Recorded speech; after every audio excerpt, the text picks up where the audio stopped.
आज हम सब लोग स्वर्गीय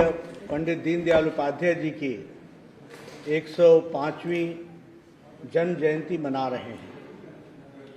हम सब जानते हैं कि भारतीय जनसंघ की स्थापना और भारतीय जनसंघ के विचारधारा को प्रतिपादित करते हुए एक राष्ट्रीय राजनीतिक दल के रूप में स्थापित करने में और आज जो दुनिया की सबसे बड़ी राजनीतिक दल के रूप में उभर करके भारतीय जनता पार्टी आई है, उसके नींव को रखने वाले हमारे पंडित दीनदयाल उपाध्याय जी थे। हम सब लोग जानते हैं कि जब जनसंघ की स्थापना हुई एक राजनीतिक दल के रूप में, तो वह उसके प्रथम महामंत्री के रूप में उन्होंने काम किया। जहां तक पंडित दीनदयाल उपाध्याय जी के व्यक्तित्व का सवाल है, एक बहुत ही उत्तम कोटि के विद्यार्थी, विद्या में पारंगत, समाज के प्रति संवेदनशील और समाज के प्रति समर्पित और प्रखर वक्ता के रूप में हम सब लोग जानते हैं। उनके जीवन में बहुत ही कठिनाई के साथ अपना जीवन यापन करते हुए और परिवार का प्यार पाते हुए उन्होंने शिक्षा ली और एक उच्च कोटि के विद्यार्थी के रूप में वो आगे आए और जीवन में उनको सरकारी नौकरी के रूप में एक नहीं अनेक मौके आए, लेकिन शुरू से ही उन्होंने अपने आप को समाज के प्रति समर्पित करने का तय किया, निर्णय किया और भारतीय जनसंघ के संस्थापन के समय वो महामंत्री बने और लंबे समय तक वो महामंत्री के रूप में उन्होंने काम किया और बाद में कालीकट अधिवेशन में वो भारतीय जनसंघ के अध्यक्ष भी बने। उनकी राजनीतिक यात्रा बहुत छोटी थी, बहुत कम अवधि की थी, लेकिन इस छोटी अवधि में उन्होंने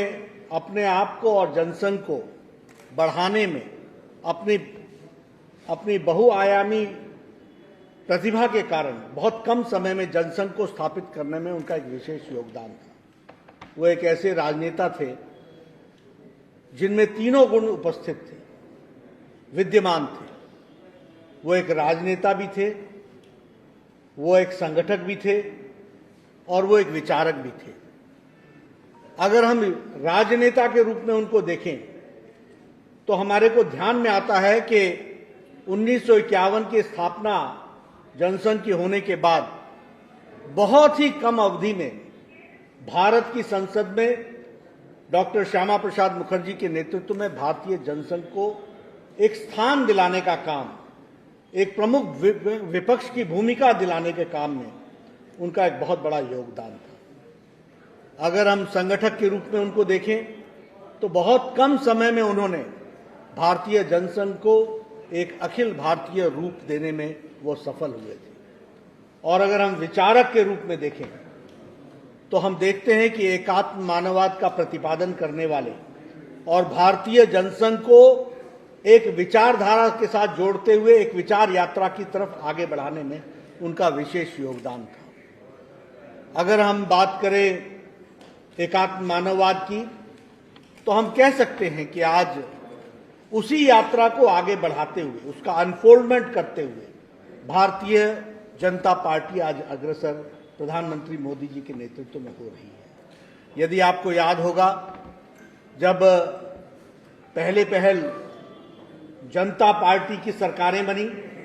जिसमें जनसंघ का बहुत बड़ा योगदान था और बाद में विशुद्ध भारतीय जनता पार्टी की सरकार बनी, तो उसमें एकात्म मानववाद की यात्रा का अनफोल्डमेंट होते हुए अंत्योदय आया और उसी अंत्योदय को आगे बढ़ाते हुए आदरणीय प्रधानमंत्री जी के नेतृत्व में सबका साथ, सबका विकास, सबका विश्वास और उसके साथ साथ सबका प्रयास, ये आगे बढ़ा। और हम सब लोग जानते हैं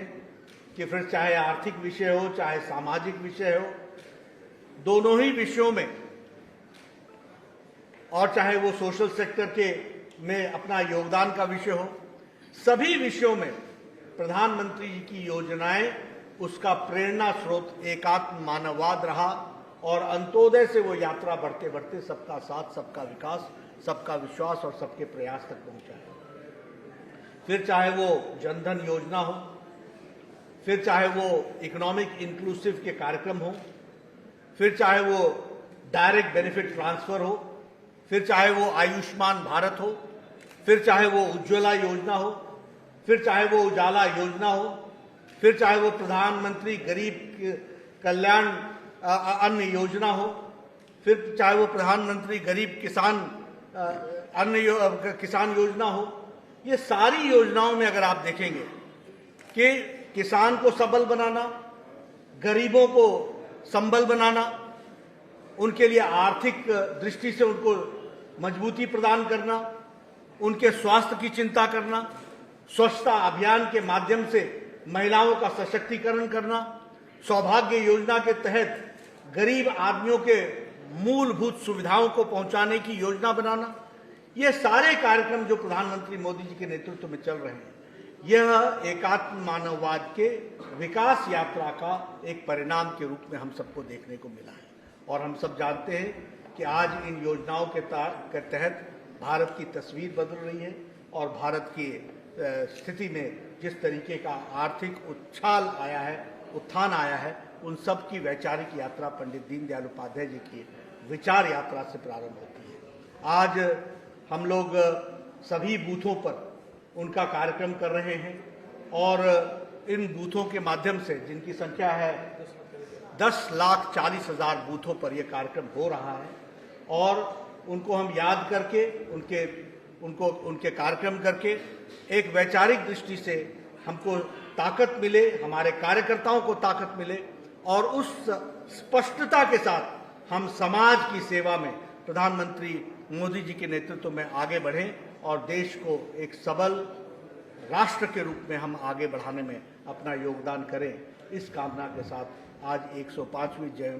जयंती भारतीय जनता पार्टी के करोड़ों कार्यकर्ता अपने अपने सभी बूथों पर मना रहे हैं।